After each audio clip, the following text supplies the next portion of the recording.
Notifications are good.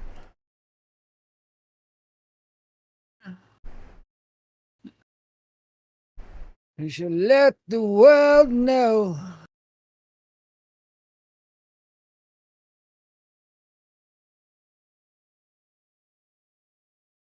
Are we visible though?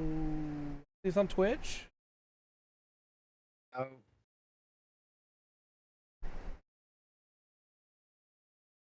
On Restream?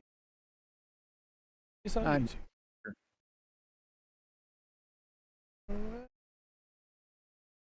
all right. Okay, I think all the notifications are sent out. I think we're good. Yeah, I got the. Yeah, I definitely got them. All right, so I told you I had a dumb pre-show topic for you. Yay, my medicine's ready. Okay, yes, don't forget about it. That's good. So I did Remoss. It's growing back really quick though. It'll be back soon.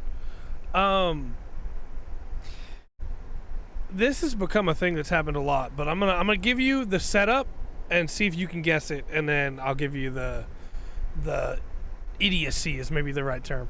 A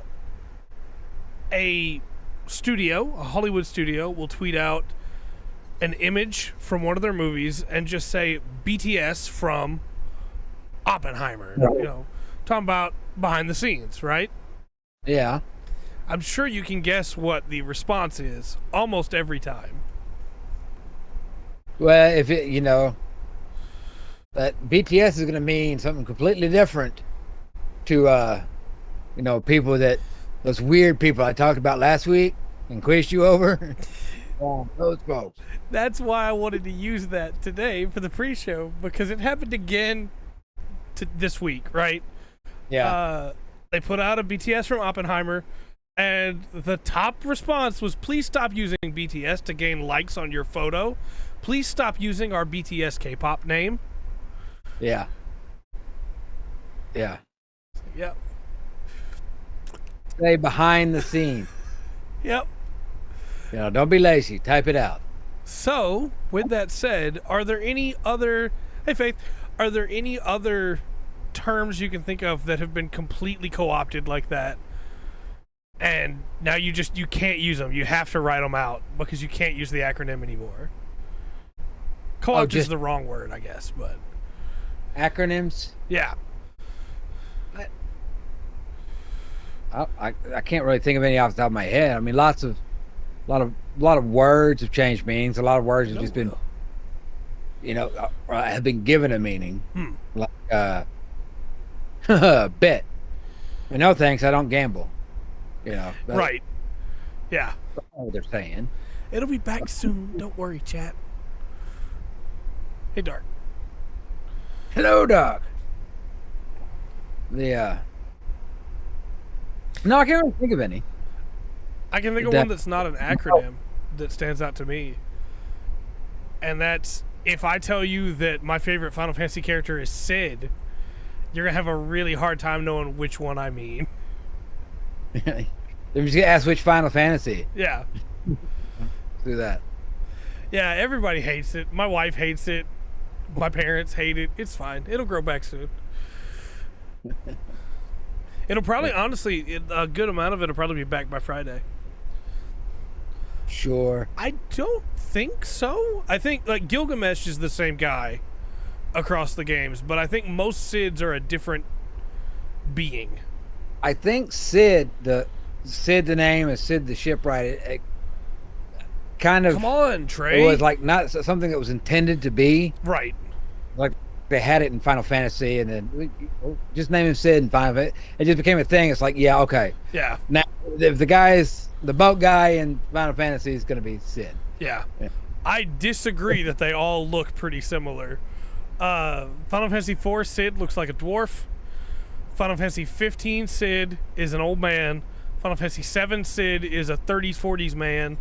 Final Fantasy 16 Sid is like a playboy almost in look. I think they all look, but they all fill the same role pretty much. And I think it's kind of the same like the crystals, right? Like the wind crystal. It's not the same wind crystal in the next Final Fantasy game, but it's still a wind crystal, you know. Look, if we're gonna sit here and try to put Final Fantasy in some kind of chronological order, we've got to bend some things. So Yeah. One is the first one and the last one. Right. Yeah. That that none of the other ones would be able to remember. Right. Because it happens out of time. I'm not even about to attempt that. Yeah, no. I was about to go. Well, maybe. No. Because like in 10 you fight Sin, but in 2 you go to heaven and to hell. Yeah. So like when you fight Sin in 10, they reference that this is the idea of hell, right? So like those can't. It's not the same hell, right? If it was, then all the ghosts there are from 2. So 2 would have had to have. We can't do this. Oh. No. We're gonna figure out how to put Gundam G in with how to make that line out with OG Gundam, right? You joke, but there are people that have tried. Sure. There are people that have tried to make one timeline out of it all. It gets messy real quick. Yeah. All right. Well, I thought that was something we had to talk about with BTS, and I didn't expect it to take us into all that. That was great. Yes. Let's start the show. What do you think? I'm good with it. Okay. Let me get this open here.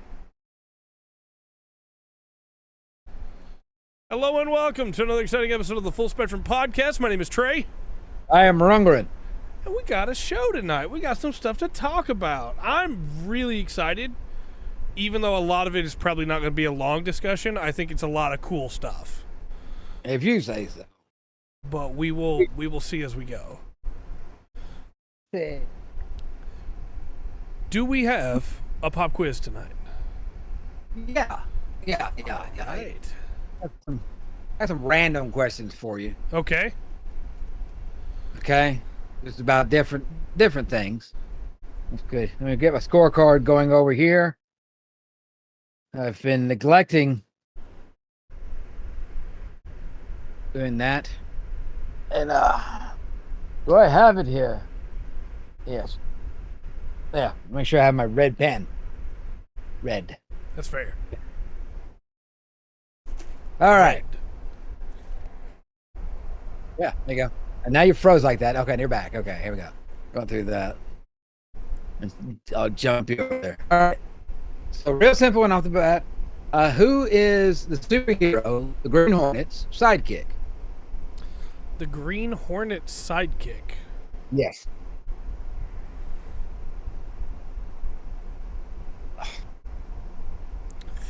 So I've never read Green Hornet. It was a serial show. I never watched it. I'm going to guess Tonto. You hurt my feelings. I'm sorry. Okay. I'm going to tell you, the Green Hornet sidekick was named Kato. Okay. In the series, he was played, in the TV series, he was played by Bruce Lee. Oh, okay. Yeah, so Bruce Lee played Kato, and the story of him is like, hey, you have to slow down. You're moving too fast for the camera. Oh. While they're filming the Green Hornet. Nice. Yeah. I did watch that trailer, Will, and I forgot to put it in. I forgot to put it in the news. So maybe we'll cover that next week, and we'll have Runger watch the trailer or something. It won't make any sense to him at all, but we'll see. Right on. But no, all I know about the Green Hornet. Oh, I'm sorry. Go ahead. I didn't mean to cut you off. We're having some Discord issues tonight. Yes, we are. You didn't know who Kato was. There's a lot of discord here. Yeah. No, I was saying, I don't understand. I don't understand a lot of things. Okay. But the Green Hornet, the only thing I knew about it is that Seth Rogen was involved. So I assumed that with like the newer movie, So I assumed that like he would use Tonto instead of whoever it originally was, because he pulled that joke already once in a different Seth Rogen movie. Oh, okay. Whatever excuse you need, man. In fact, you were wrong. It's fair. It's true. All right. Something a little bit different this time. I'm Something a little. Okay. Potato, not potato. Hurry up, Rundgren. Come on, people. Do you know what NATO stands for? North American Trade Organization? North Atlantic. What? I said American. You said Atlantic. I think you gave that, but I'll keep with American for the sake of clarity. Trade Organization? No, that fits, but that's not it. I tell you what. I'll give you Atlantic. For that, this is a World War II. Okay. After this was created, there's some things that happened at the end of World War II. Right. North Atlantic Trade Operation? No, you're going about it all wrong. I'm calling it. I'm marking you wrong. Gosh, what is it? It's treaty. North Atlantic Treaty. Okay, that makes sense. On a treaty. Yeah. All right, let me mark these down. By the way, that was April 4th, 1949. Yeah. On that. I did not know that, but yeah. It's 29 different countries. I didn't know that. I knew it a bunch. I didn't know they were. So I don't expect you to know this. I'd be really impressed if you did. But it's one of those things where, like, I hope somebody goes looks after this, right? Right. So, African civil rights activist Steve Biko died in which country? Steve Biko. Biko. Biko. Yeah, Steve Biko. Yes. Yeah. Biko. Egypt.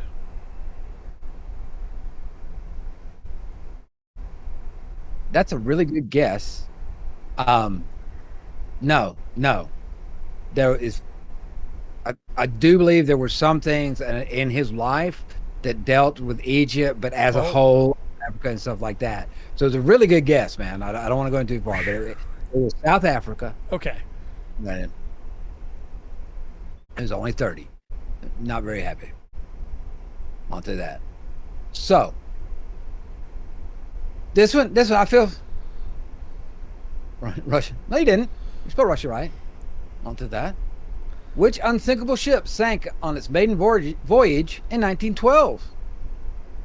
Oh, I feel like this is a trick question because I don't remember the year the Titanic set sail. But I'm going to say Titanic. You are correct, sir. Okay. I thought this was going to be a trick question. It's going to be like the Mary Ellen Carter.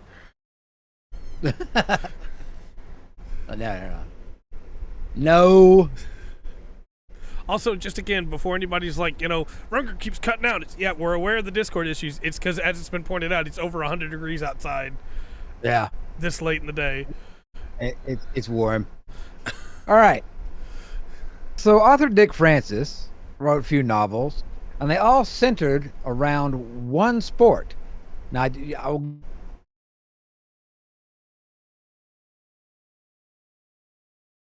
bowls, fencing, or horse racing. Okay, so you cut out right after you said you would give. Okay, cricket, bowls, fencing, horse racing. He wrote novels about this. Yeah. Horse racing. That is correct, sir. About horse racing. Very good. Let me see. I'm going to pull ahead of you, Dark. You want something about fencing? Yeah. Fencing is a lot more interesting than it seems to be on the surface. Like, what are these guys doing fighting with these little weird swords? But then they start talking about what it actually takes. You're like, oh, okay. Go for it. Okay. So Marilyn Monroe, not Marilyn Manson, different question. Yeah? Marilyn Monroe, she married a famous American baseball player. Who was that baseball player?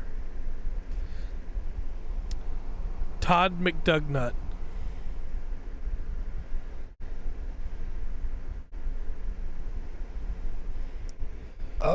You froze on me. Discord was gone. Did you hear my name there? Oh boy. What are you? Discord is not happy right now. I got. Yeah. Can you hear me? Yeah. Yeah. Now I can. Yes. Okay. I said Todd McDugnut No. because I did not know for sure. Joe DiMaggio. Oh, he's a voice actor, isn't he? No. No. No. I know. It was a joke. I know. He's my favorite voice actor too. I know. All right, I got one for you. You'll know this one. Okay.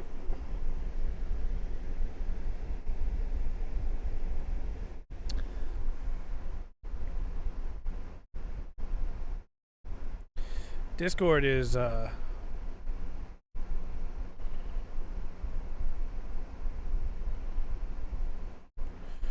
we still up? Don't know if we're still up or not. Oh. Yes, don't. Oh. Hello. Are we back? Okay. Okay, I'm gonna see if I can fix our cameras again. Oh gosh. Okay. Yeah, I don't know what happened. I think Discord just tried to crash, but I think we're okay. Okay. Yes, Joe DiMaggio was the correct answer for that one. Okay. But yeah, in chess, a knight may only move. Yeah. Now, sorry. Ask the question again. I didn't even get to hear the question. I'm sorry. Okay. In chess, a knight may only move blank. 3 and 1 in an L. In an L. L shape. Yeah, that's it. 3 and 1. Mm-hmm. You got that. Very good. Very good. What's that? Question 5. Am I keeping up with these right? Maybe not. Oh, wait. No, stay still. What are you doing? There we go. Chess is pretty great. In the world, there are many, many mammals. Okay. Which one has the longest gestation period? The blue whale? I guess so. That's good. The sea elephant. Okay. 22 months for an African elephant. Ooh, 22 months. that's a long time. Heffalump, yes. Yes, that is a long time. That's 6. Okay.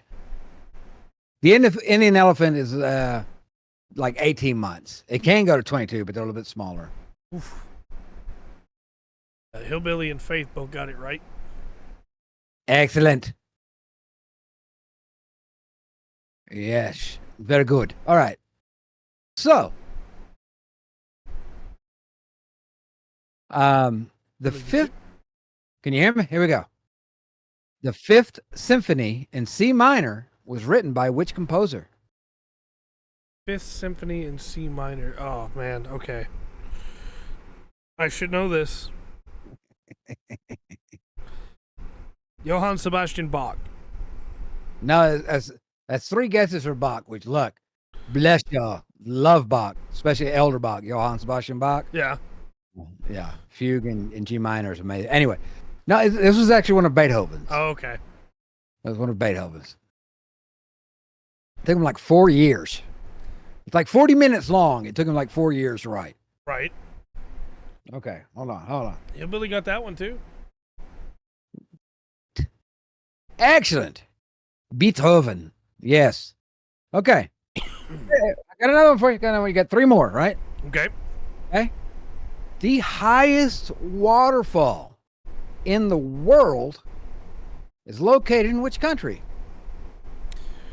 Oh, okay. See, I'm second guessing myself constantly. The highest waterfall. Yeah.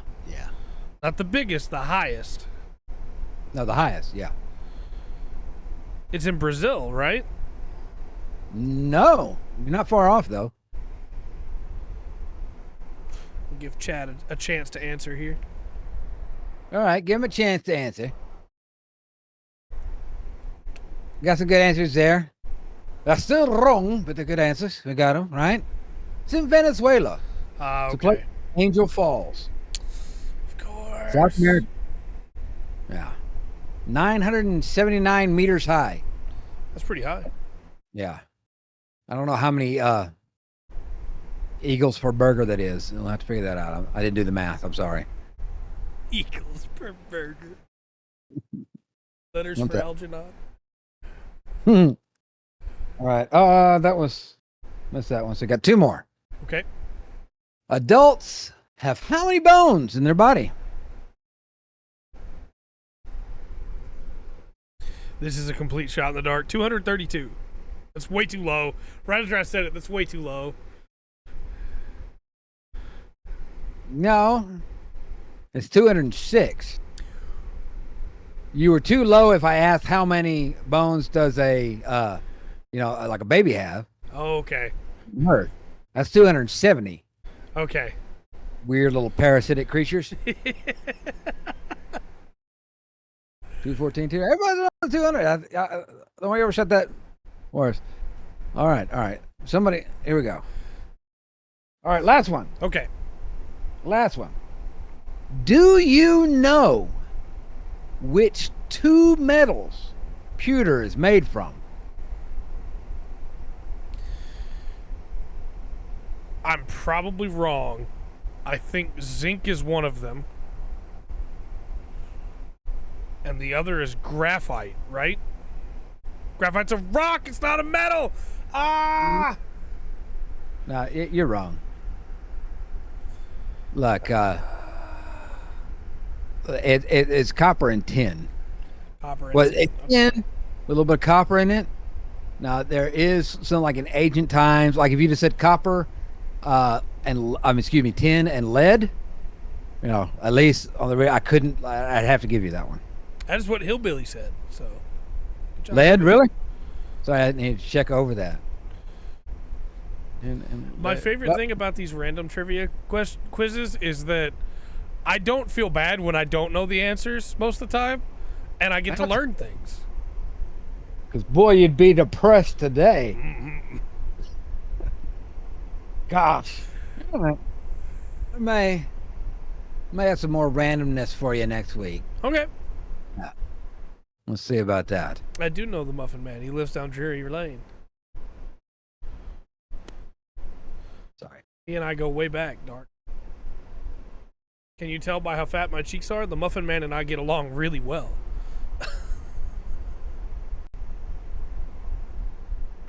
But All speaking right. of getting along really well, you ready to talk about some Gundam Wing?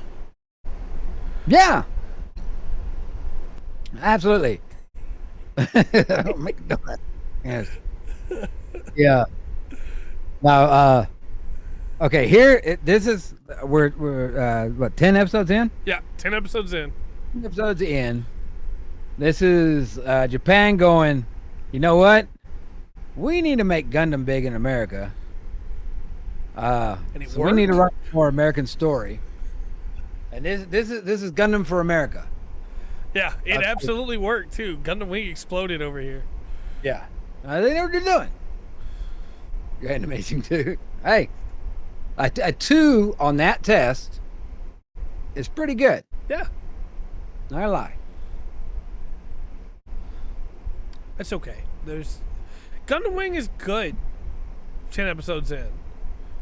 Yeah, I'm enjoying it, but like I said, it's given. And I'm not gonna I can't really put this into words. Like I'm not gonna have exact examples, but it's the way the way the story unfolds, the beats they make throughout the story. Mm-hmm. It seems to me like that. Okay, this is written for an American audience. Yeah. Not as but it's just the way stories are told. I think I gave the example while we're watching it. It's like if somebody, I would love to watch a traditional Japanese play. But a kabuki play, I need like somebody to help me. Yeah. because I'm going to miss stuff in there Mhm. without even realizing it. Even if I go, okay, I know what that mask means, and I'm still going to miss stuff Right. in there. And I don't know. I like the way it's going. It is. I don't see it as like groundbreaking or anything Right. like that. It is definitely a mid-90s cartoon. Mhm. But it's not bad. I'm enjoying Wing. I don't love, like, I'm having to separate what I know and what we're seeing. So stuff I know later, right? From this point, I don't love any of the characters, but Yeah. none of them except for Wu Fei like stick out as a sore thumb for me. I like all of them except for Wu Fei, and Yeah. I don't think that's gonna change, but I could be wrong. Just communication is the opening theme. Yeah, this unlike G Gundam, this is a Gundam series. Yeah. Yeah. I do love all of the Gundams. All of them are great. Yeah, I think it's got great art. The opening song is really good, very, very much of its time. Yeah. With the movements and the sounds that you're getting for it. Really good opening song. Yeah, just communication is very good. Yeah, it does, especially after G, because G's like you're. There's no reason to use Gundams in this other than name recognition, right? Right. That could have been a robot fighting show. Yeah, and it would have been great. The still.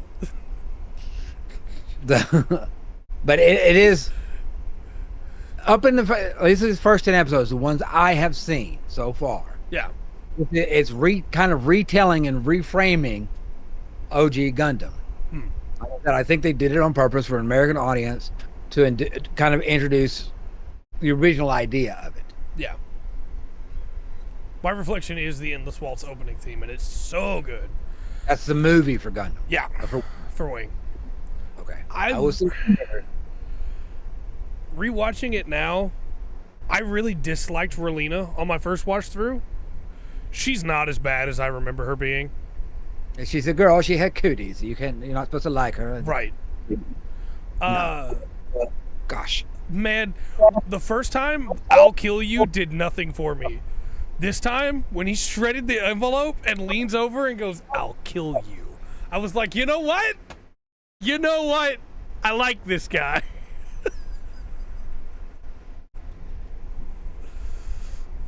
Yeah. And then Duo just being like, why are you taking up for him? He was going to shoot you. Duo's the best character. That's just throwing that out there. No, I like the I think the characters are okay. It's like, okay. Oh, Leos are so good. I think it's interesting because it's like for Wolfie, it's like, you know what? We like Saisashi out of G Gundam. Yeah. So you keep that there. Going through that. Rhythm of Motion. That's another Gundam Wing OP. Okay. Going through that. Yes.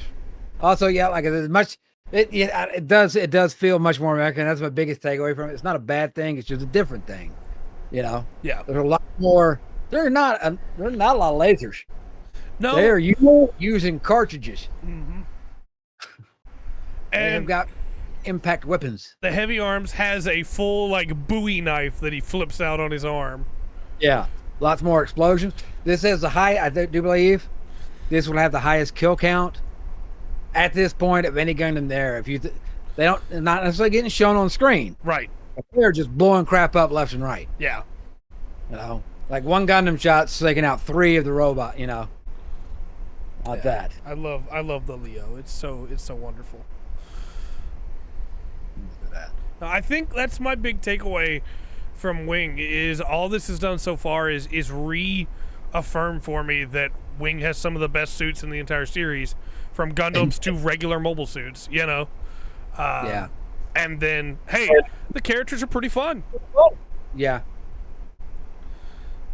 They good. See, this is like, okay. The characters, they're a little bit cliche, right? Yeah. But it's not bad in this. Right. Like in G Gundam, it was like, but it's not. It's not bad. It's just people. Yeah. It kind of comes across. You can use cliches. It's just how you use it. Mm-hmm. I saw the Tagis. I did. That's a very big suit. It's wonderful. Very large.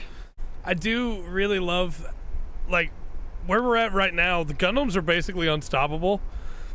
We see the Tall Geese, like, ram into a military base. Tall Geese is fine. Yeah. Yeah. Well, there is some things that, Takis. Yes, the Takis. They're huge. Too hot for the Earth Federation force. I do like how they split Char into two characters in this too. Yeah, Char got kind of split into two characters a little bit. You still have the, like Zex and Relena is Char and Sayla. Mm-hmm. It's different. They changed it up. They copied the homework but made it different through that. Yeah, a lot of things. It's like it's told. They've changed things up to tell it, or at least get it going. Like I said, I'm 10 episodes in. I haven't seen anymore. And of course, episode 10 ends with and the wing exploding and oof.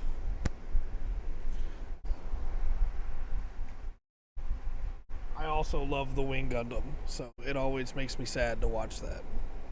I see. Understand that. Okay. What you remember? Remember something for me? I guess. I don't know. Just put the thing up. Type now, faster. Type fast. Type. No. No, I'm really liking it so far, and I was kind of not soured on Wing is maybe the way to put it, but my memory of Wing is that Relena and Wu Fei just like ruined the show, and I think that I was overblowing some things, Yeah. in my mind, because so far they're fine.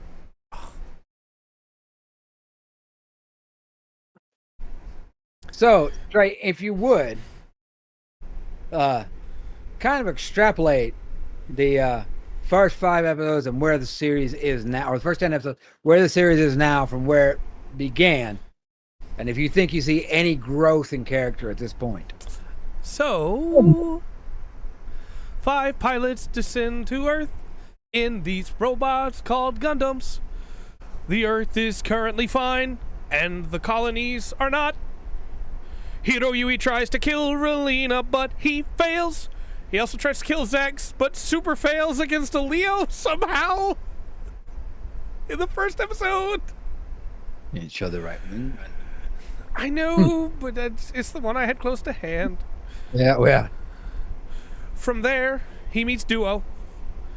And over the course of the few episodes, we get Hiro and Duo. 1 and 2.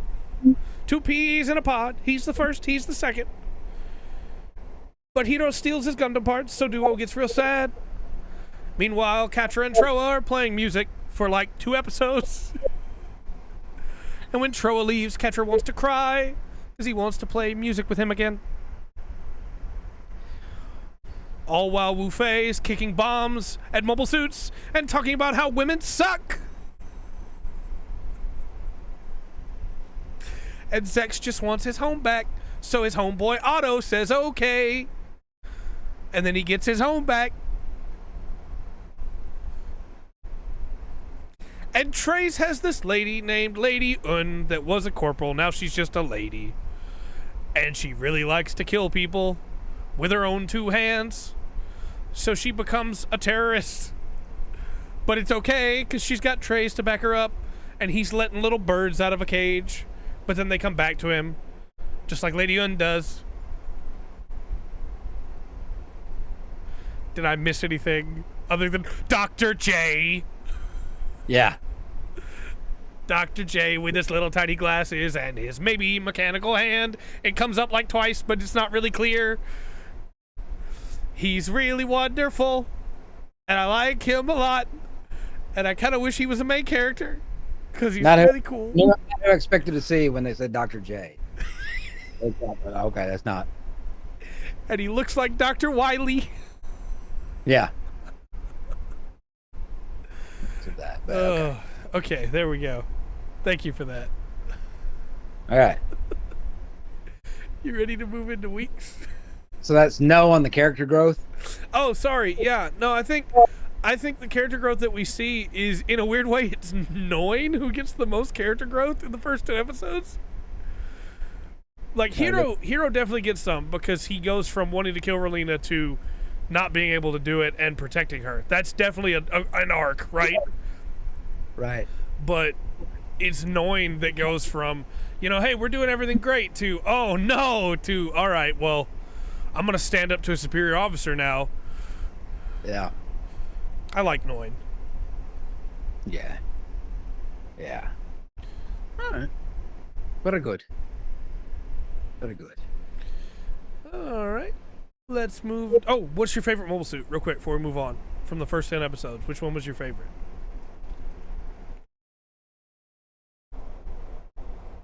I don't know. I know, Will. It was the one I had close to hand. You're not putting anything over anybody here, right? Apparently. They know. They know.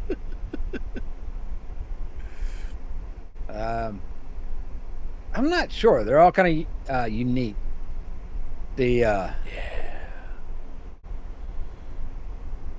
I think, honestly, I think the most like impressive wise is the Toggies. Yeah. Because because you got Wing that's right in line with like the next progression of a Gundam, right? Yeah. The coloring, the head shape, and all that. Mm-hmm. But some of his partners there. No, I'm probably gonna go with the Toggies just because it's like imposing. Yeah, it does multiple times. Yeah, you only get to see it in use at the last episode. Mm-hmm. No, Toggies is really good. My favorite is still the heavy arms. I love that it's asymmetrical. I love that it just opens up the cavities and it has missiles and minigun, and it's really cool. I'm a kid on Christmas when the heavy arms chest cavity opens up and those miniguns start rotating. Yeah, that one reminds me the most of a Transformer. Yeah. That one does. But Death Size and Sandrock are both super cool as well. So. Yeah. All right. Yeah. Daka. Wolfaz is a holdover from the Dragon Gundam. Yeah, it really is. The Ultron has a lot of Dragon Gundam in it. Yeah. What? You ready to go into weeks then, sir? Yes. The Shinron? Is that the name of it? For the Shinlong, okay. I can't ever remember Wu-Fei's stuff. He calls it Nataku, okay? That's all I remember. You say so. How's your week been, sir? It's been okay. Did a little bit of work Monday. We had Lotro yesterday, so that was good. Yeah. A lot of traveling. Got some stuff done. Moving the story along. Right. Going through that. We're gonna get moving here pretty soon on that one. Yeah. I think what else is done? I did watch some of the YouTubes. Nothing really in particular. Yeah. I was like, yeah, I'll click this. See what this is. And it's what I was like, I'm sure everybody here's been there. It's like I've probably watched like YouTube. You watch YouTube for a couple of hours, and if somebody came in and asked you, it was like, hey, what video did you watch before this? Right. You would have to start thinking back and maybe be able to piece it together. Right. That's been my YouTube this week. Watch different talking heads. Yeah. Talk about different subjects of things. Go down the rabbit hole. Yeah. I get that for sure. Excellent. Yeah, so that's kind combined thing. I've still been doing. I'm still kind of stuck on Fallout 4. I've had 3 crashes, like crash to the screen with the setup I got before. On that, that's what's sad is like that's a good thing. That's not bad. That's I can deal with that. The autosave was not too long, or I'd saved not too far before that. Right. I'm still freaked out. Bethesda's such a weird company. Yep.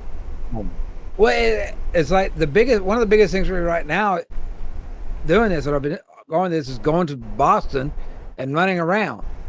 Because like I never got to see it like that before. I'd load it, crash, or it'd be stuttering, and all I would do is try to get through there as quick as possible. And I realized that was the hardware I was playing on or whatever. Right. It's not all their fault, but they didn't help. They still didn't help. The guys that do the unofficial, which I never play without the unofficial patch anymore. Right. I have gone through vanilla, no mods, no nothing. Fallout. Yeah. Not doing that again. I don't blame you. That's correct, Dark. Pain. So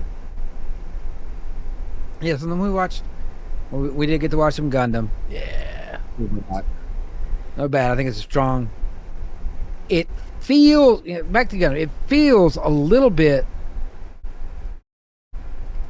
It kind of feels not exactly like they're rebooting it, right? But like where they're at, it's like, hey, we're gonna kind of just give an idea. If I say give it a new start, that's rebooting it, right? They literally have Amuro's voice actor for one of the characters. Yeah. I don't know. It's been rather a nice dull week. There's been I'm just trying to stay cool. Rundgren? I'll do that. Look, I'm trying. Well, don't yell at me. But Trey, how's your week been, sir? It's been kind of a boring week to talk about. I haven't been home a lot until like yesterday, but between work and other stuff going on with family, just been out of the house. But I did play a game called Pseudo Regalia. So not the real one? No, not the real one. The video on that will be coming out probably tomorrow, because after this podcast will go the Pokemon Presents reaction. YouTube is taking forever to process stuff now. I uploaded that thing at like 10 a.m. and it still isn't done processing yet.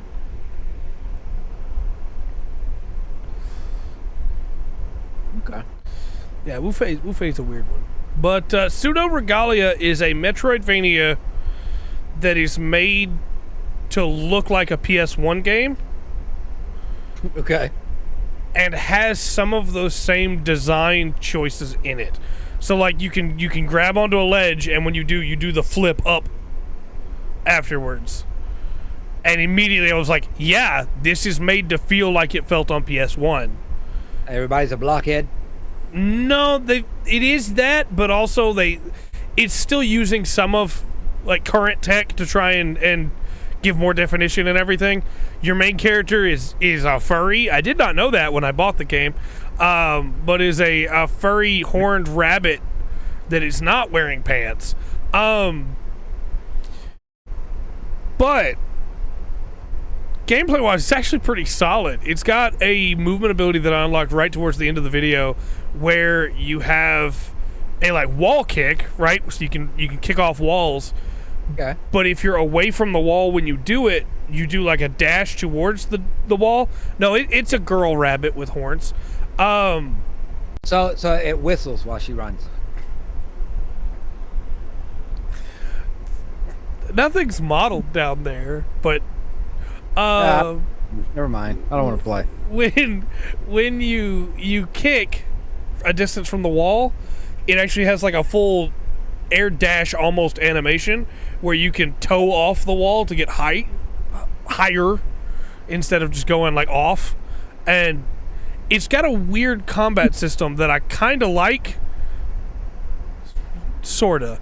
I'm trying to talk about gameplay mechanics here, and all you care about the basic combo moves you forward a little bit, and when you connect with an enemy you take damage. so you have to be careful. That's very much a PS1 thing, right? Yeah. So you have to be careful. But the slide is straight up the Mega Man slide. And when you do damage to an enemy, you build up a meter that you can use to heal yourself like you're playing Hollow Knight. So it's taken ideas from a bunch of other Metroidvanias and put them in there, and I kind of really like it. I think we'll probably wind up playing it on a Friday just to show it off, because I'm kind of digging it. And it's $5 on Steam, so... Sure. Yeah. Not run around with a female character with no pants. Are you that desperate for views, Trey? Come on. Maybe. But there is one weird thing about it where you can throw your weapon, but it doesn't hit enemies and do damage or anything. You just throw it. And I'm assuming you can pick up other weapons that are going to break or something, because when you throw it, you just have no weapon in your hand until you go physically pick it up again. But right now, there's no mechanic utilizing that. You can't aim it or anything. You just chuck it forward. But there's no story. When you boot the game, it just puts you in there, and then you can find NPCs to try and piece together a story. But it's kind of cool. So, you know. Kind of free roam a little bit? Sort of. It's like tunnels and ruins, and you're working your way through. You find keys to be able to unlock doors, and they're destroyable walls and stuff like that, you know. Nice. It is a video game, right? Like it's not trying to be anything other than a video game. Fair enough. But for the price, I really enjoyed it. Excellent, sir. I'm not surprised by that when we get into mangas, Will. I'm sure that's the way it end up. Yeah. Yeah.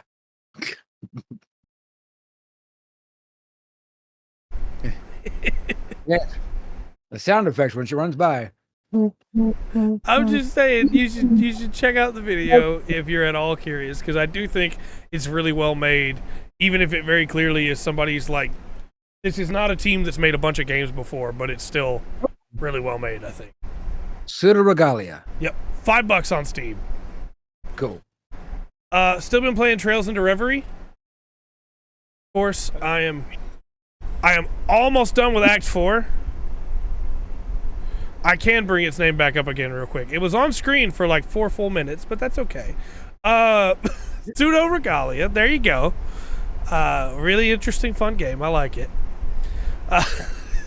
You know, I gotta give you some trouble there, Dark. Trails into Reverie. I am, as usual on this podcast, I am at the final boss for Act 4 right now, right before the podcast started. There's one more act after that, so I'm either going to finish it tonight, tomorrow, or Thursday, depending on how long that act is. Okay. But I've been really enjoying it so far. It is, every time it seems like I'm about to finish a game, it's podcast time. But it's not as bad as you made. Nothing's modeled. Look, that game could not be near as good as the game you and I were talking about. That's right. That's right. I'm about looking it up now. No, Reverie's really good. I think now that I'm well into the game, the way they did the Reverie corridor being the dungeon that you can go back to and grind at any time, which is not something you can do in most of the Trails games, but also letting you unlock mini games in there and letting you unlock side stories in there and things like that. Where the main game, normally they have a bunch of side content to do in the main game, there's none of that really. So it's just story. It makes the pacing kind of yours to control in a way that I really like. I wish more games did it that way, instead of it being, hey, you're right at the end, now here's all this side content you haven't finished yet. If you want to see all the story, you got to do that, you know? But I'm really digging it. Yeah. The only complaint I have is there have been a couple moments where you go to places that were in the Crossbell games, and yeah, that's a better way to put it. But they don't play the music from the Crossbell games every time. Sometimes they do. When you're in those places, they play the theme from that game, and then sometimes they don't. And it's really weird and jarring in a weird way. Like, it shouldn't be, because it's a new game and there's different characters there, but my brain goes, I know what the music sounds like here. Why does it not sound like that, you know? So They want to throw you off your game. I guess so. Or like when there's characters from the Crossbell games having a heart-to-heart, it doesn't play the Crossbell games music for that. It plays the Cold Steel music for that. Even though those characters weren't there for those scenes where that music was played. So no, but do you remember? Do you remember? I do. They don't. So, but you. Other than all that, it's really good. And then that's pretty much been my week.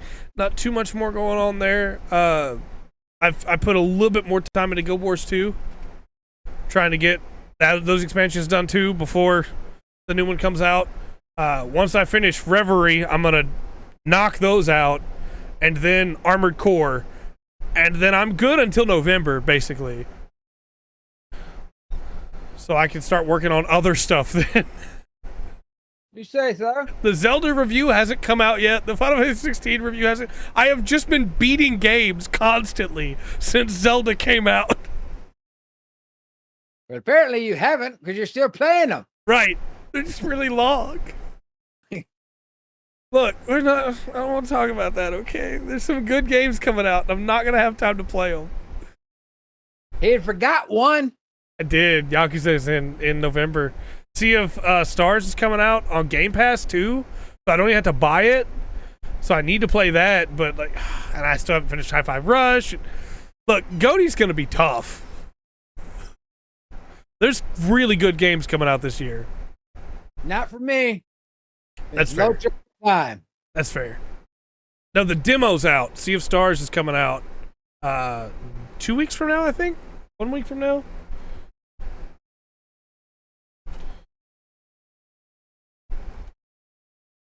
It's coming out soon. August 29th. So, soon. And then I still want to play Remnant from the Ashes. And there's 2. Look, there's just no time. There's just no time. Talking about time. Let's get into reviews. Okay. We only have one today. No, so it's just review. Just review, yes. It's time for review. Okay. Wish I had thought of that sooner. Baldur's Gate 3. Oh. Okay. We're doing that today, huh? Yeah. Which I assume is one of the 3 Dark is talking about, but oh man. There's something in me, like the little gamer in me, the one that just gets lost, wandering worlds and open worlds and game, loves to go explore and everything. That wants his game to be great. Yeah. No, the cynical side of me is like, yeah, they're not. It's not right. As you weren't even talking about that. So there. Which 3 were you talking about then, Dark? I'm really curious. 4 now, yeah, sorry. For anybody who doesn't know, Baldur's Gate is made by Larian Studios, which is the same company that made Divinity Original Sin 2. It is in the D&D universe, but it is through Larian. It's not through Wizards. I'm sure they're getting a kickback from it, but yeah. Avium, Starfield, and the other one like Avium. Because there's the ones I can think of, I don't remember if this is an RPG or not, but Atlas Fallen is coming. Immortals of Avium is coming. Armored Core is coming. Sea of Stars is coming. There's a lot of games coming out soon. But this is the 3rd game in a long-standing series that a lot of people really like. I'm one of them. Yeah, the first one's definitely, like, there's never been anything like this before. Holy cow, look what they did. Yep. And then I think the second one really carries a lot of weight for itself, right? Yeah. One of the reasons why there's so much expectation on top of this game. Yeah. Also, one of the reasons why CRPGs continued to exist was Baldur's Gate 2. I will say, because I've often been said that I don't give enough information. Technically, this game came out in 2020 with a early access. Yeah. I bought that early access back in 2020 and played it and hated it. But it was because it was really, really buggy back then. They then took that early access down. They didn't let people they took it down. Yeah. And then brought early access back a little while back, and then now it's the full release of the game. Okay.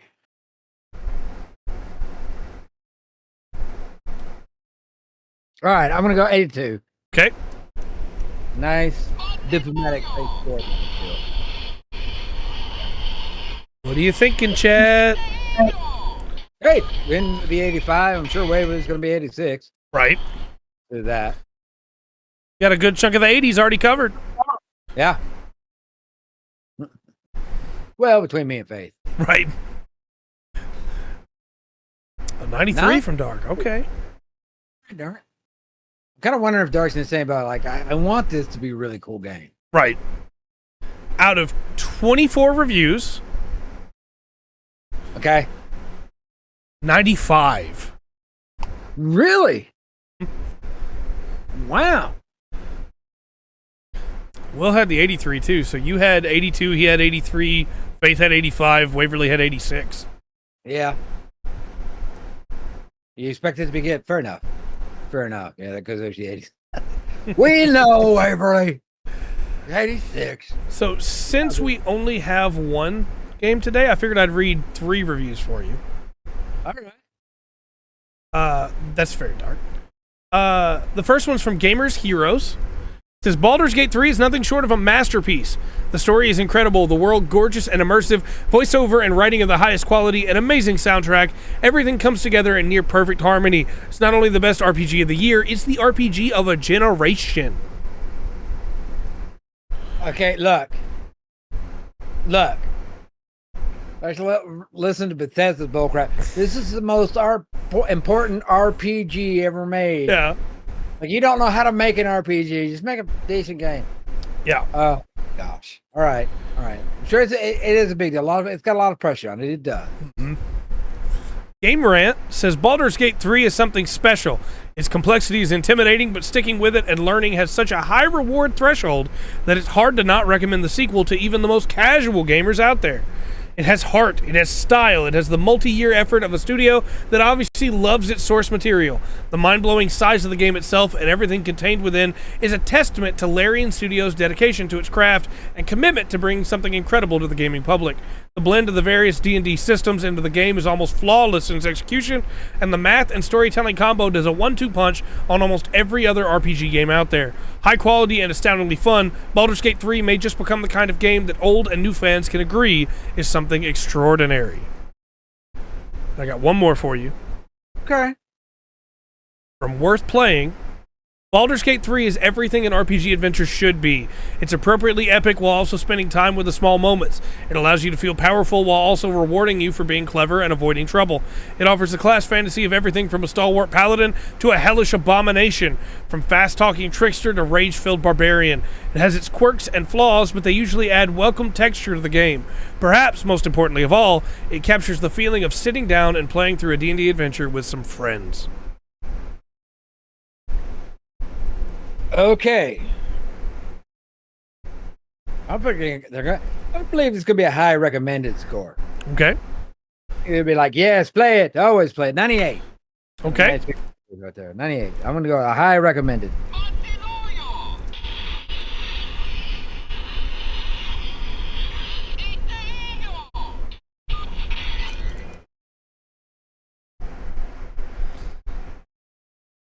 The score is, I was trying to give more time for people to submit their answers.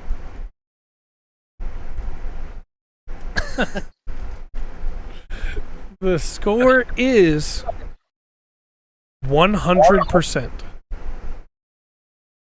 That's 100%. You know what? 100% recommended is different than 100% on the first score. I'm gonna be okay with that. Yeah. I don't know that it should be. Because they talk about like if you say introducing a casual gamer to a game, like recommending them a game, right? There's Baldur's Gate. You know, even just from that, I need a game from that time period. Right. I don't know that Baldur's Gate would be. Well, and it's not just 5th edition, right? It's multiple editions mixed together, you know? This would be like taking a brand new player to a PC genre ever. They've never touched a PC game and giving them Path of Exile, you know? Like, yeah. But I don't doubt it's good. Yeah. It's going to look good, right? We know that now. Mm-hmm. No flat faces anymore, blockheads like we were talking earlier. Right. Just means you're expanding your range, Dark. First 2 different, now 3 different, you know. All right, well, we'll move into announcements.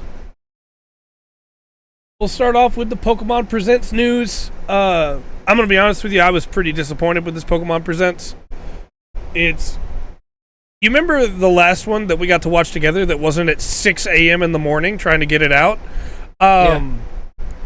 Where they just mainly was a bunch of updates for stuff that was already out.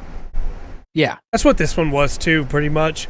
Well, we had two big, maybe more. I don't know. I'm probably going to get slammed. But like over the past couple of years, like 2 really big Arceus or whatever. Yeah, it is. Arceus and Scarlet and Violet. Yeah. Yeah. I'm going through that, and it was Scarlet and Violet was some of the updates that was getting in the what we watched. Yeah. Yes, gone through that. So we've had 2 pretty big releases. Go ahead. Go ahead. This was kind of more of just that. It was the exact same DLC announcement, but this time they went into a little bit more detail and showed off 2 new Pokemon. I guess technically they showed more than 2, but they only told us the name for 2. So it was like, okay, well, I mean, you know.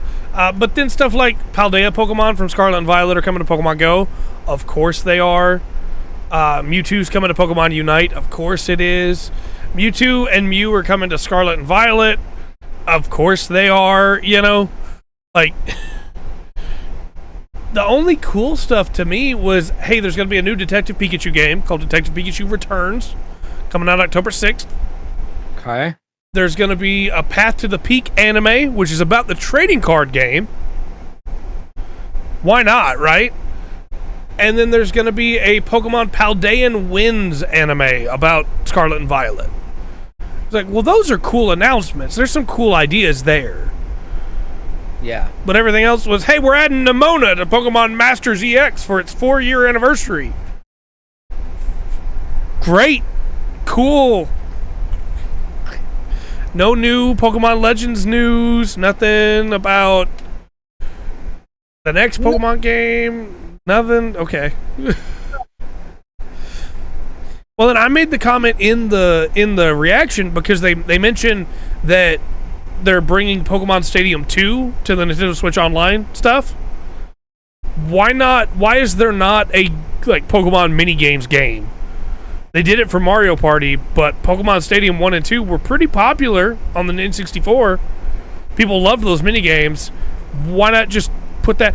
And then they're doing a whole cruise for the Pokemon World Championship, and they've done a bunch of new stuff in Yokohama for the Pokemon Trading Card Game World Championship. And all that stuff is cool, but man, you could have put any of that money back into the games. Made the models in the background look like the character models in the Pokemon models. I don't know what I kind of wonder now what carries that company more.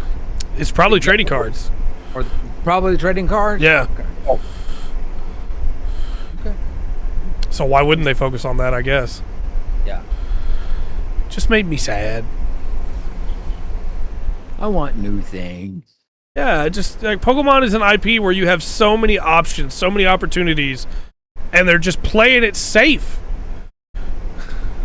Well, I thought, what was that game? There was 2 versions of the game, came out on, I believe, Switch. Maybe it was Wii. I think it was Switch. And it was like, there was like the EV version. Yeah, Pokemon Let's Go. Is that what it's called? Yeah. I thought that we knows where it's centered on, Yeah. you get, let's go. Here's, Charmander's thing. Right. I don't know. They drop Pokemon Let's Go. They drop Pokemon Arceus. It seems like they're not doing other Pokemon Legends right away. Anyway, they might bring it back. Pokemon Mystery Dungeon is dead. Pokemon Ranger is dead. At least be safe. Yeah, I guess so. But anyway, move on from Pokemon to some stuff that is doing some new stuff. BattleBit Remastered 2.0 is coming. Now, if this was a bigger company, they would charge you for this. But it's not. So this is a free update. It's going to be reworking all the pre-existing maps, adding on to all the pre-existing maps. You're going to be able to... Shell Shocker, Let's Go. Yeah! That'd be great. They're going to be adding attack boats that you can use. Okay. They're going to be adding barbed wire to slow down enemies. You can now bandage yourself as well, but it takes your bandage, so you can't use it on somebody else if you use it on yourself. But got to be strategic. They're adding community servers. They're fixing the progression curve. They're rebalancing all the weapons. They're rebalancing all the classes. They're rebalancing all the flag locations. Really should have. They really should have. Wait, really? So, just, hey, if you've been playing BattleBit, it's about to get better. All right. Yeah, so I thought that's what Let's Go would be. That's what I'm saying. If it was a bigger company, they would charge you. Did I say it backwards? I meant it as in they would charge you. But no, I agree. They absolutely should have been like, hey, people love Mew. Pokemon Let's Go Mew. You get a Mew from day one, Yeah. I don't know. I don't know. Call me. I will get on your marketing team. We'll come up with some ideas. That's the other thing about that whole deal. They started off so slow. The audio was not mixed well, so some of the presenters were super quiet, But it just doesn't make sense to me. You'd like to think that, wouldn't you? I wish that was how it worked, Faith. Unfortunately, it has been proven to be the opposite. Yeah. And like Pokemon making it where if you want to be able to change the way you throw a Pokeball in Scarlet and Violet, you got to buy the DLC.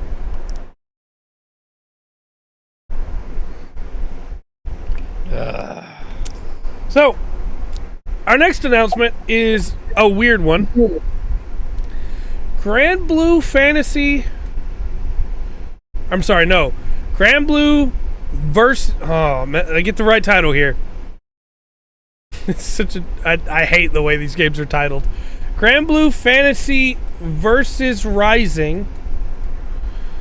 He's going to have a standard edition, a deluxe edition, and a free edition.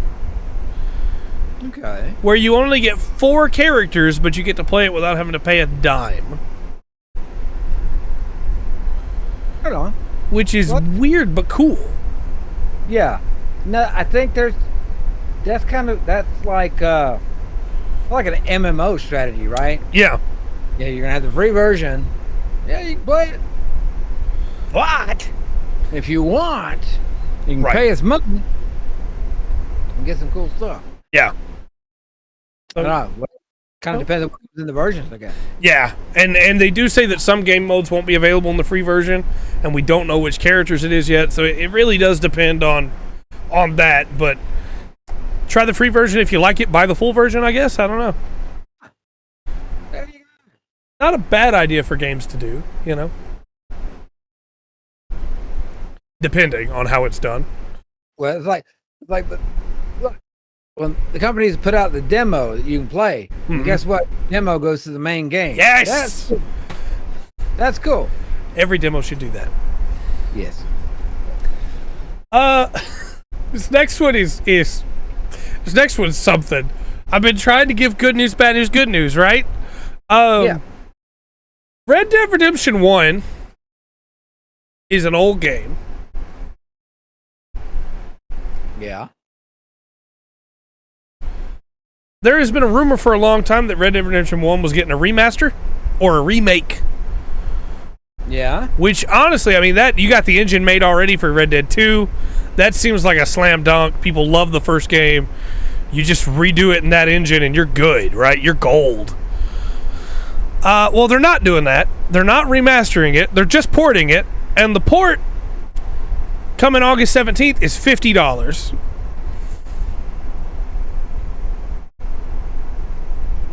No.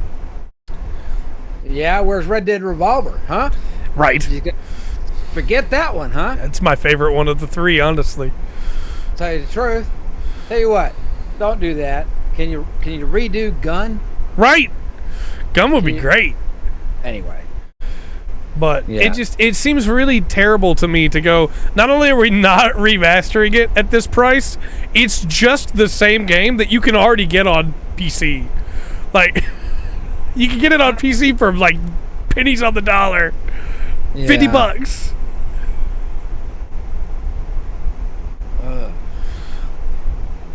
That's kind of crazy. Yep.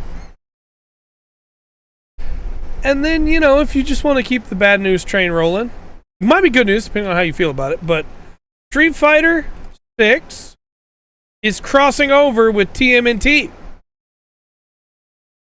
Of course it is. Now, you might first think, oh, that means the turtles are going to be playable characters, right? No. No, they're going to be costumes for other characters. Yeah. That are then going to look like the turtles, but still use that character's moveset. Do you remember when fighting games did crossovers and it was so they could put the character in there? Yeah. Now, this is the marketing team of Smite has now moved over. Yeah. Yeah. There's yep. I said it. Yeah, no, I'm right there. Red Dead Redemption 2? No. You're right. Yeah, I don't understand this mindset of like Capcom goes, we're going to do a lot of crossovers with Street Fighter 6, bring in guest characters from other series, and then the first big crossover is, but they're not actually going to be characters in there, you know. No, they're not. And look, that's a skin is probably the easiest way you can do that. You don't have to build any moves. You don't have to build a model. Mm-hmm. You know, just the textures that it uses on top of it. Yeah. No faith. I'm going to do you one better on that. Like when Noctis was a playable character in Tekken. That was a crossover. Noctis was fully playable in Tekken. Yeah. This is not a real crossover. This is just skins. No, this is, you know, the new hotness is turtles right now. There's lots of talk around. It's being mentioned everywhere. Yeah. We put them in the game? No. I don't want to go that deep into it. Right. We don't want to actually design movesets for them. You have to figure out how Leonardo uses his. No. Yeah. So instead, you can just be Guile dressed up as Michelangelo. Yeah. Does that make sense? Yeah. Well, if you're doing a thing and it's like, hey, okay, that's just that's fair. That's fair. If we're doing things like, hey, like who would be this in the movie? If you're like with a question like, hey, so if the turtles were in Street Fighter, who would they be? That's different, right? You know, then you might actually think Michelangelo would be out, but just I would be Raph. Yeah, Raph's the best one. Yeah. I think Raph is Ken. I think Ken is Raph costume. Well, at least that's got some sense. They're both red, I guess. And I think Ryu is Leo. Red. All the real turtles, everywhere their headbands is red. Right. They're also like 4 foot tall. They're tiny. but that's another story. Go ninja, go ninja, go. No. Now, I do have some good news. Okay. They announced at EVO. I mean, they announced a bunch of stuff at EVO. We didn't go into all of it. Like, Reptile's coming to Mortal Kombat. Of course he is. Johnny's coming to Guilty Gear. Of course he is. But they announced Garo, City of the Warves. Okay, hold on. Is that Guru? Well, I mean, that's the way you'd probably look at it. But they say Garo. They said Guru? Is it spelled? Garou. Okay, so it's spelled Guru. Okay. Yeah. So it is bringing back Garo Mark of the Wolves, but now it's Garo City of the Wolves. Okay. With Terry Bogard and everything. So you know I'm hype. Yeah. And then the splash text that comes up during the trailer that shows nothing other than Terry, right? Says, legends never die, they get better. Yes! Yes. It's like, if I got the chance to make like a Schwarzenegger or Sylvester Stallone movie today, that would have to be, like, that would be a line I would have one of them say in the movie. Yeah. Right after Dispatch is a bad guy. Yeah. You know? Well, like, that's what... Commando 2, okay? Right. Yeah. That's what Fatal Fury is, really, right? Like, King of Fighters is a, like, hey, this is a tournament. Fatal Fury is just, yeah, no, these guys fight. These guys are cool guys, and they fight. Speak with their fists. Yeah. They show their emotions. So, Garo is my favorite of all of them, because Garo is the one where Terry Bogard throws his jacket off and goes, are you okay? Crack, shoot, boom, knuckle. I could just do this for like an hour. We should probably move on. Wondering if you're having a stroke. I'm sorry. Giving you a minute to see if anything happened. Bust out, wait. Bust out, woof. See, there it goes again. I'm not sure. That's all for our announcements today. Okay. Okay. So we'll get into the news. Rungren, I have a question for you. Okay. Are PS5s melting USBs? I know they had it. They could be. I mean, you're talking about the like, because it's just plastic around there. Mm-hmm. I mean, they were having quite some problem with the standing up with the CPU melting. The basically your my brain went blank. I know what you're talking about, though. Yeah, with the RAM interior, the cooling paste. Yeah, underneath, right. It was melting that off, right? Mm-hmm. That got pretty hot, so I don't know. So the answer is no, they're not. But you wouldn't know that. You wouldn't know that from the news because a lot of outlets reported it because they didn't do their research. Wow, that has never happened before. So basically there was a guy at EVO and he really doesn't like Sony. So he decided to fabricate some evidence with some pictures of a melted USB that was supposed to have come from his fight stick. And it went viral on Twitter, and a lot of people believed it. But there were never any pictures of the PS5. Yeah. As it turns out, it was all a lie, because really he just doesn't like Sony, and he very much likes Microsoft, and I don't think Microsoft likes him. Okay. Okay. Now it's his time. I could see like that as a report, as a computer program or a computer component, excuse me, that those get hot. To your biggest enemies are heat and dust, right? For your things, I could see something going wrong where that could happen. But just like, your PS5 will melt your. No, without some kind of proof. Also, Evo's been PS5s have been out for like 5 years. Surely at this point, it would have happened before at Evo, where a bunch of people are playing on PS5s with fight sticks. Yeah, it would be a common thing. Look, that could very easily happen to one PS5. Mm-hmm. Right? This one Sony, the way the heat was escaping, whatever. Sure. But yeah, just like you get one incident on a YouTube short, and now you're like, hey, or TikTok or whatever, twit,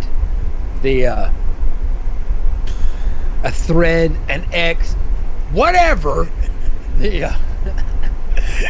How these things are called on the tubes of you. That might be a thing. I'm a little bit dumbfounded right now because that's the way, like, we have to be the first news organization. Pretty much. Facts are. You have to be first. Like, I think that would be actually bigger news. You'd have multiple people reporting that. It would be everywhere. Yeah. Also, the USB was melted inside a computer, he finally admitted. Inside a laptop that was inside its case, as far as my understanding. And it overheated. You think? Right. And his first thought was... Yeah. His first thought was, I'm gonna make it look like it's the PS5. I said 5 years, it's 3 years, but still, point is, PS5s have been used at Evo for 3 years straight now. Do you know how many fight sticks are at Evo? Like, if it was gonna happen, it would happen. The only way that I can go, like, okay, well, maybe it could happen is, like you said earlier, a malfunctioning PS5, a faulty PS5, or somebody's got a real bad bootleg fight stick. Yeah. But we're 3 years in and it hadn't happened. I mean, that's like, I can melt plastic with a lighter. Then it's not a lot of heat, right? More heat than I can put my finger on. Can't put my finger on it. It's hot. But yeah, that's oh man. That's just really crappy. Yeah. So if you hear reports of PS5s melting USB ports, it's false. Unless they can show you pictures of the PS5, it's probably just somebody that heard this and is parroting it. Well, I had my PS5 by the bonfire. One of the I was walking in the garden.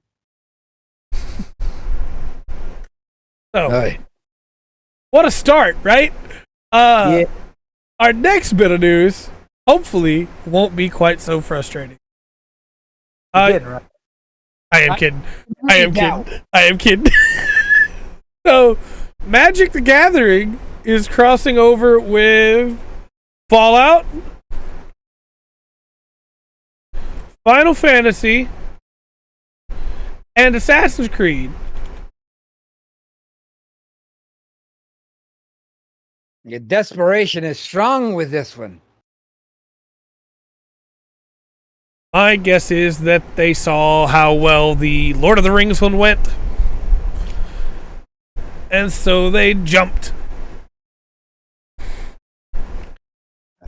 The worst part for me, as far as I'm concerned, is that they're going to be doing a full Final Fantasy line covering every Final Fantasy game.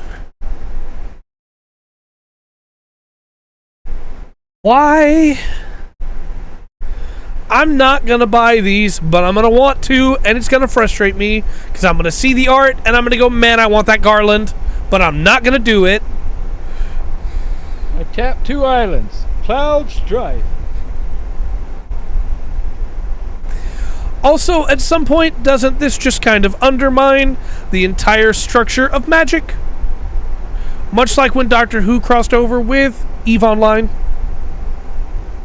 Yeah, I mean, that's the thing, right? Magic has its own world. they cross over with. It's not the first crossover that did it. Right. They cross over with D&D. Because I can't remember the name of the book. But it changed up. But they had its own Ravinica? Yes. It has its own world, its own lore, its own way that magic worked. I don't know. It's marketing, man. Also, forgive me, but Lord of the Rings is a magical setting. Final Fantasy is a magical setting. But what about Assassin's Creed and Fallout? What? Fallout has aliens, and Assassin's Creed has not time travel, but technological and mind melding equipment. That's how you would go into the animus, whatever it is.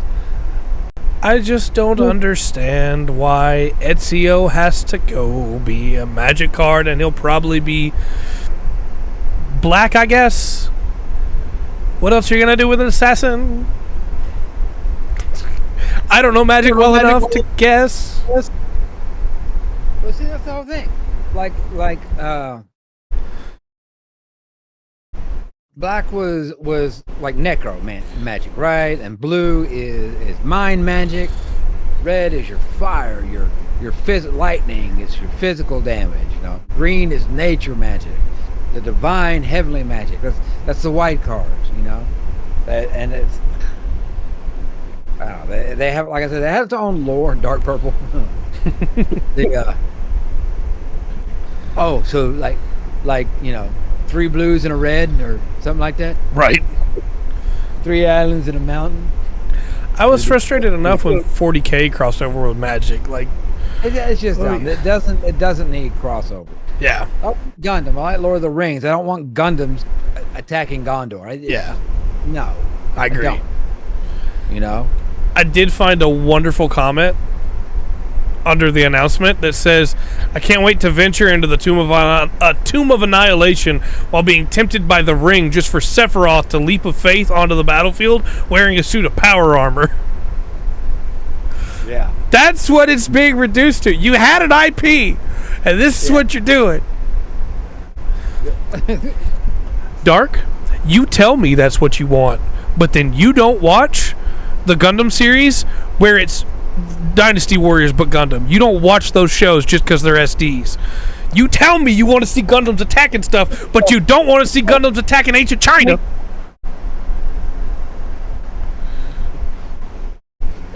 I rest my case, Your Honor.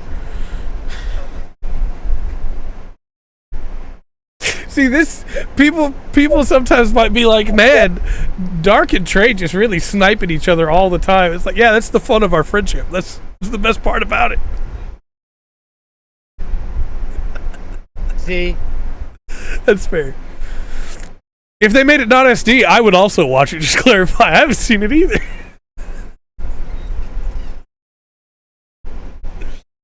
Anyway, that was me trying to bring up the mood from this.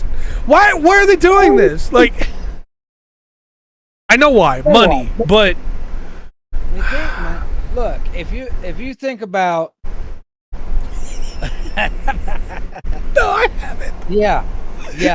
Exactly, Art. Exactly. Exactly. God. Goodness. But I mean, get ready because you're gonna be able to get your limited edition father card. Oh no. We play. All right, I'm gonna play this enchantment down. We have to play. We're gonna have to finish the game of Blitzball before your next turn. The winner gets 3 life. Oh no, you tried to use this spell against my creature? You thought it was a creature, it's actually a synth. So that spell doesn't work. Sorry. Yeah. I cast synth component. I used your character, and now you think it's your character, but it's an ally of mine. I play the Apple of Eden. I now control all of your deck. Just hand your deck to me. It's all under my control now.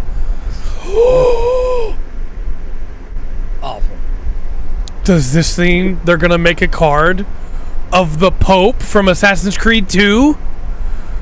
Can I play the Pope from Assassin's Creed 2?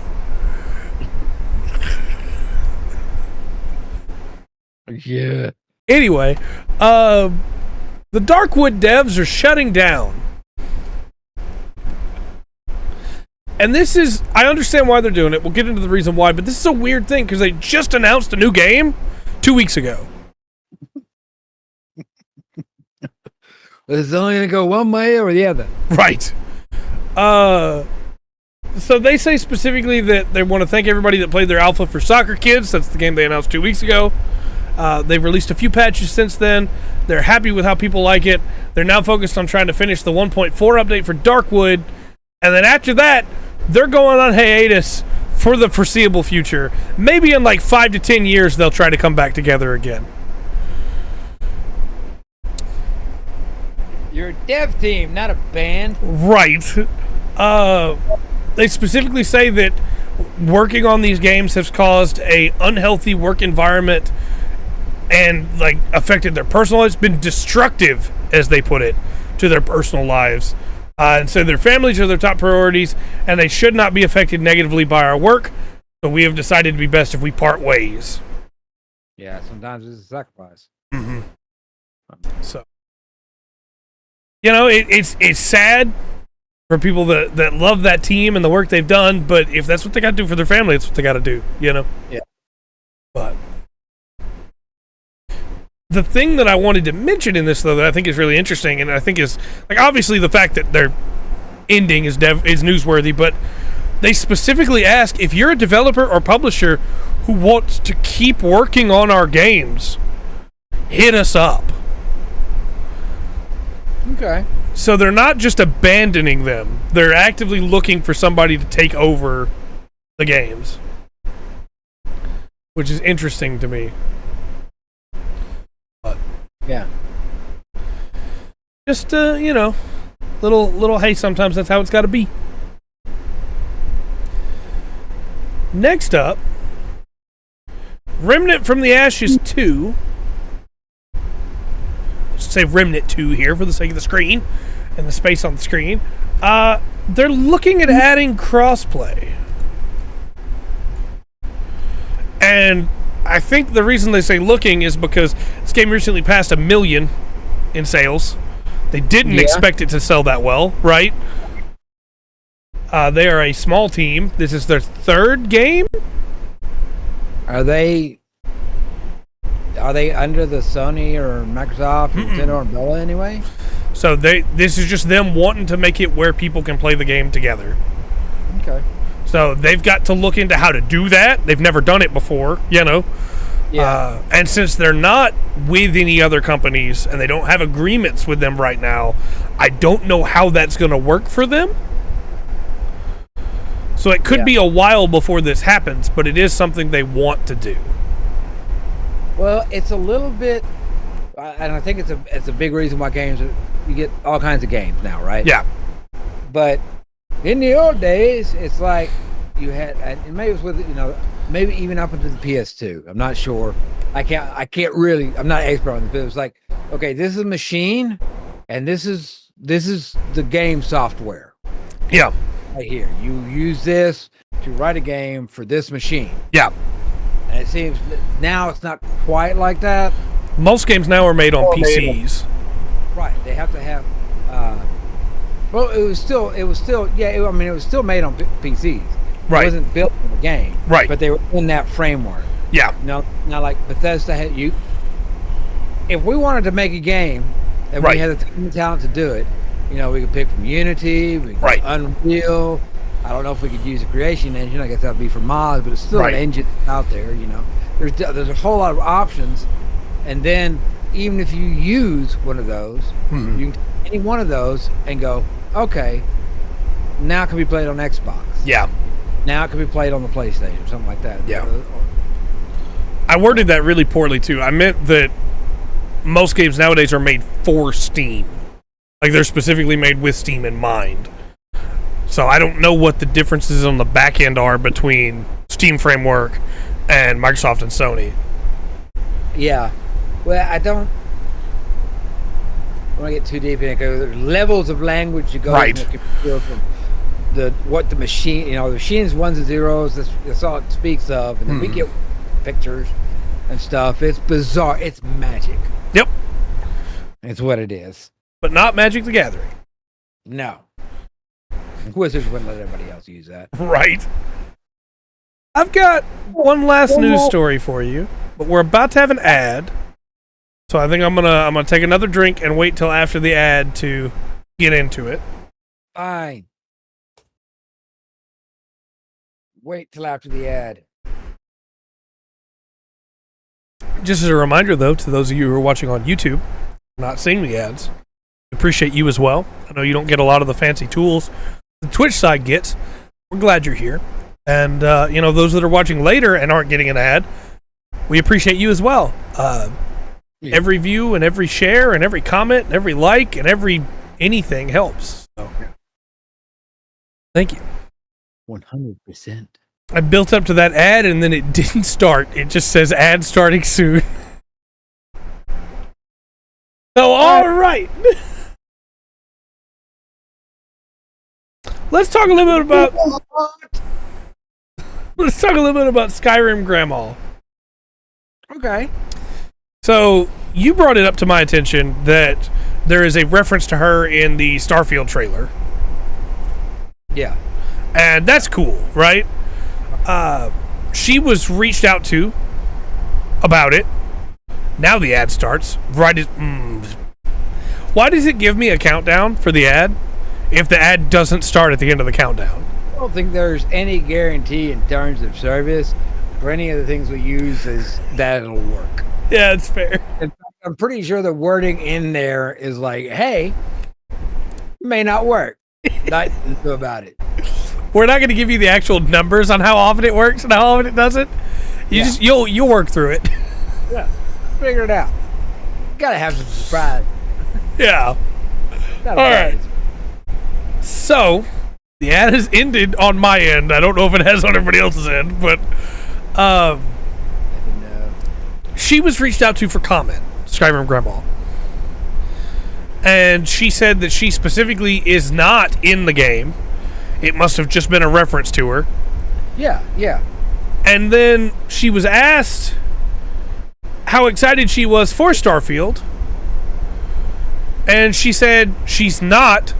She won't be playing it. No. She wishes they'd made Elder Scrolls 6 instead. Yes. She is Skyrim Grandma. Yeah. She didn't care about sci-fi. Yeah. She wants to run around the world with dragons and crap. Yep. So, Completely understandable. her quote here is, I've been seeing all about it, talking about Starfield, and I'm too angry because they came out with that instead of ES6. I've been waiting too long. Yeah. Nice. Yeah, no. Pretty great. It's like I don't think it's like this. Okay, Fallout, Skyrim, or Fallout, the Elder Scrolls. Yeah. That's three. Yes, it may be the same creation engine. Yeah. Hey, applaud you, but that's three different games. Right. And even though you're probably going to have a fantasy world and a Western world, Right. go to the world you want to be in. That is still sci-fi. Right. But Skyrim wants fantasy. Mm-hmm. You're trying to get those three groups of people. Yeah. Yeah, there's some crossover there, but they still want, I don't want to watch Gundam, I want to watch Lord of the Rings. Right. Vice versa. I don't want to see Blade Runner. I don't know. It's such a silly thing. Yeah. But It's nice they put a reference to her in there, but great that you gave her a little nod. That's really cool. Right? Now get her Elder Scrolls 6. yeah. She's anybody that ever tries to say she's not a gamer needs to go back to this quote, because that is pure gamer right there. I mean, it looks cool. I don't want it though. I want what I want. Where is it? Yeah. So yeah, that's all the news we had. It was just a little thing, but I thought it might be a fun thing to end the news on. Right on. Right on. So we will throw it over to Rungren's Corner. Ooh, okay. Okay. So, we always start this off with a happy birthday. And gotta give a happy birthday to Dustin Hoffman. Oh. Which, you know, if you've seen some of his movies, you're either old or you have old people in your life. But he's had quite the career. But dude is 86. I'm sure he's, you know, busy right now doing something and couldn't watch. But hopefully we'll catch up soon. And when you do, sir, happy birthday. And thanks for watching. That's good. Okay.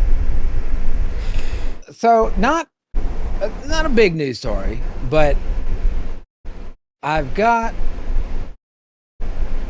a picture we tried to send you. Okay.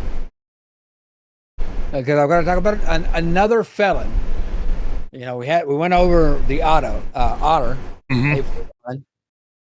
and of course the terror that she was creating, over there on the West Coast, right? And how I mean, she's just a terrorist, right? There's no way around that, right? But I have to tell you about another bandit, and that needs to be brought in. And I just look. It's this is not cute. This is not cuddly. Okay. But there's a bear that gotta get this picture because this is important. Hold on. Okay. See if I can get this down here. While he's getting that picture, chat. You rule. All right. There we go. This is Hank the Tank. Okay. I hope that comes out. You can get that through. There it goes. That's a rather large bear. Yes, I'm about to put it on screen. Yes. Okay. Line me up there. Now, this criminal has finally been caught. He is known to be part of 21 home invasions. That's a lot. Well, it does happen more than one. And I got to put this stat out there because it's kind of crazy. So this is from authorities in South Lake Tahoe, California. Okay. Since February 2022, it was reported one single male bear been the cause of 152 reports of conflict behavior, including 28 home break-ins. Okay, but I'm back. There's a twist. Because all those initial reports that were brought in, that were sent in, were all based on visual information, right? Okay. Turns out there were 3 bears that had a similar pattern of behavior. Also, they incorrectly assumed the 3 bears were male. Oh no. Because it's the males that, you know, come in the town. They wander. They don't take care of the kids. Right. They wander more. But turned out Hank the Tank is a girl. They did manage. She was captured on Friday. The formerly known as Bear 64F.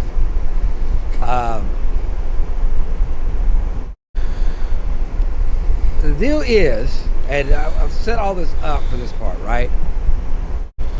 She did have the 21 cases of breaking and entering. She was doing it with her 3 young cubs in tow. Oh. Real bear wandering around people with 3 young cubs. There's a reason people don't say, don't piss off Mama Bear. Bad idea. Yeah, I don't want to piss off Mama Bear. I want nothing to do with your children. Stay away. Right. So these are called, when they come into contact with human, they get too used to humans in the wrong places. They're known as conflict bears. It's an official title, conflict bear. And usually they end up getting euthanized. Yeah. It's like this is, this is a beast of, it is a stomach with very nasty teeth and claws. Right. And a lot of weight behind that, right?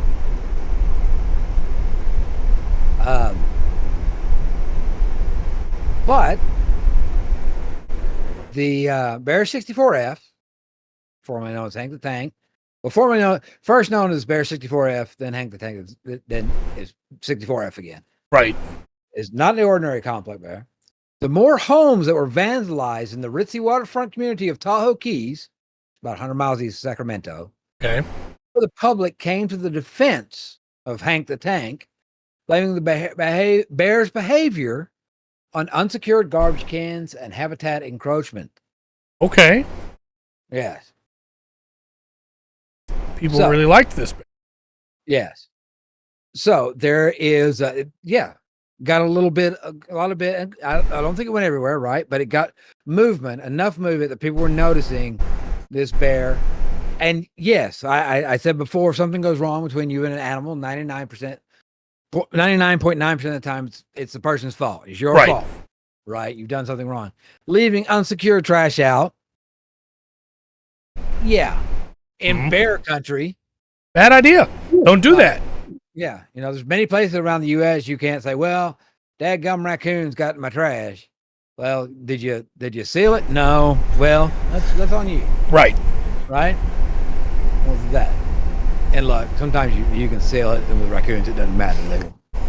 Another story. Yeah. However, so it actually got the government to stop. We're not shooting this bear. We're not euthanizing this bear. It is a problem. We got to do something with it. So they're going to relocate her to Colorado Sanctuary. Okay. She's got to get vet clearance. They got to put her to sleep, but they're not putting her to sleep. Right. They got to get vet clearance. Watch out, bearded man. All that. And the Colorado governor, Jared Polis, welcomed the move. Said Colorado would be glad to take her, and he'd welcome Henrietta the Tank. Okay. Yes, and she will be moved with the 3 male cubs. Okay, with the cubs. Okay. And all that's going. One of the cubs, and this is one of the reasons. It's not just that bird's going to eat people. One of the cubs got really hurt being hit by a car. Yeah. They weren't scared in the wrong spot. The biggest hope you can pull for these bears and stuff is they get scared of humans again. Yeah. Be afraid of humans, get away from them. Yeah. With that. But right now I don't think she's been moved. And look, this is how they had this bear tagged and had a collar on her. Man. Yeah, 2 months ago. And anyway. I'll get some more numbers here. The average female black bear weighs 275 pounds, right? And she's gotten up a little bit bigger. She was a little bit bigger. Just the males can weigh more than 500 pounds. Whoa, that is terrifying, man. First animal. I've left her picture up this whole time, so yeah, she's huge. Yes. Bears are not cuddly. I mean that as a compliment, madam. Yes. Do that. Now, bears eat plants, eat berries, eat seeds, insects. They also eat, meat, mooses and stuff. Moose cubs do that. And the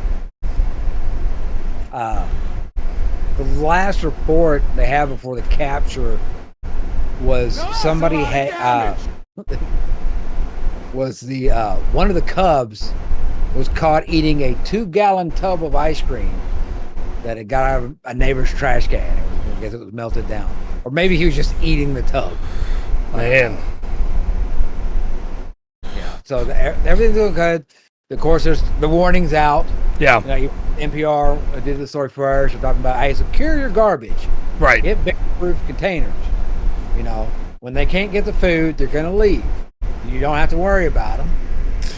Yeah. And maybe it wasn't. And I don't think the bear would care if it was good or not. Yeah, that's true. Bear got some ice cream. That bear gets the right number on the reviews. Of course, there's new ordinances throughout the city now about what you can do, what you need to leave out, temporary structures or whatever. Yeah. They're changing some of the rules. But internet saved the bear. Ice cream. Just ice cream. Sometimes the internet does good things. It does. With everything else, sometimes it does. With that, saved the bear and her cubs. They'll be in Colorado. Should be hopefully getting her there before hibernation. And hopefully she learns her lesson and stops raising those cubs in crime.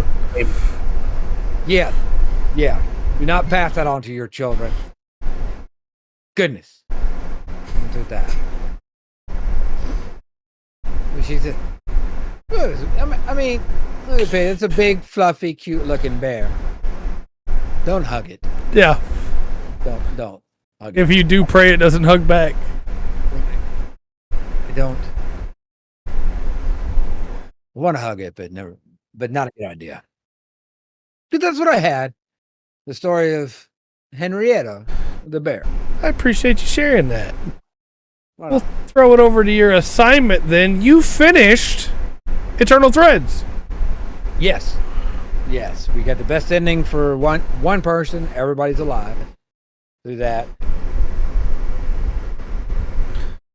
So we're all good. Maybe one day come back and try to save the rest.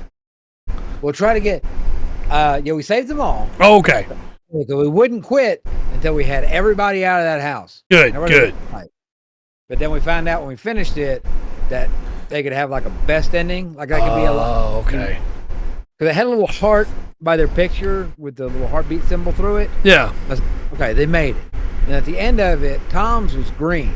So apparently you can have red, gray, or green. Okay. But they survived, but their life sucks now. Way to go. And I don't think, we're doing a little research on it. The love of my life is helping me out with it. I don't know that you can get everybody with a green heart. Right. But you can get the majority of them. Okay. Green heart. That's cool. All right. So there's that. That is cool. But yeah, that's a good game. I like that game. I like the stories. Okay. Well, we got 3 options for you. 2 minutes on the clock. Chat, you know how this works. 1, 2, or 3 in the chat. Don't say the name of the games. And we'll see what wins. We did take Eternal Threads off the list. Just to clarify for anybody that's like, well, is it going to show back up again? Off the list now. Yeah. But I'm really curious what wins this. I have no idea which way Chad is going to swing here. Right. We shall see. But while they're voting on that, you got any plugs? No, even with all the YouTube I watched, I can't remember what I saw. Oh, okay. All right. I understand, Dark. Hunt's getting some love there. I don't have any plugs either, which is also unfortunate because I've had a lot of YouTube up on the other monitor while I've been playing Trails, because a lot of Trails is the dungeon, you know, a lot of this Trails game, and I don't. It was like you mentioned earlier, where you could ask me right now what I've been watching. I can think of 2 videos. Yeah. And they're both on Warhammer 40K, and I've plugged the person who made them before. So, I mean, yeah, go watch Auspex Tactics. He makes good stuff. Right? There's good stuff out there. Go watch it. Right? Finished K-drama, started another. Okay. The vote is really interesting right now because one game has 3 and one game has 2. And I think that's the most votes we've gotten in one voting session. But it's pretty clear what's winning, I think, unless another vote comes in the next 8 seconds. And voting is closed. Okay. The winner and the game that you'll be playing, I'm about to send the code for you, is Felix the Reaper. Felix isn't a Reaper. Felix the Reaper. Felix the Reaper. All right, I got the code. Excellent. All right. I'm interested in how that plays. I'm really curious. That was one of those codes that, like, when I saw it come in, I was like, ooh, I kind of want to play that. And I was like, I don't have time for this. Right. So I was like, I know where I'm going to put it, somewhere that I can watch it be played later. I can live vicariously through you. Alright, well, if you don't have any plugs, and I don't have any plugs, it takes a couple hours to beat. Well, we know now. Then now's when we do our usual, what we got coming up for the week. Tomorrow you'll be playing Felix the Reaper. Yes. Watch out, bearded man. Assuming everything works well, like, for anybody who doesn't know, if a game doesn't work that's been voted on, we have an incredibly quick conversation, normally while I'm at work, of like, what else is there? Like, was something else number 2 or... Yeah. And so Rugrat normally has to find something else to play really quick if the game doesn't work. But planning to play that. Then Thursday we're talking Egypt. Yes. I'm excited for Egypt. And then Friday we're making a brand new file in SD Gundam Battle Alliance, and we're gonna play that Battle Alliance, and we're gonna play that through Game Pass. So we're gonna make a brand new file and work our way into that. I like that game, so I'm excited to get to spend some time on it. But then Monday we'll be back in Lotro, working with the Rangers. Yes. Looking forward to that. I really like that story so far, and I really want to see where it goes. So yeah, it's one of my favorite parts of the story. Yeah. Art. Yeah. And from there we go to Rohan. We'll get there, yeah. So that's where we're heading now. Now this is the start of the journey to Rohan. I'll tell you that much. It's the start of something new. That's a High School Musical reference. Anyway, with all that said, I've been Trey. I've been Rogren. We've been the Full Spectrum Podcast. Remember to always enjoy the full spectrum that life has to offer.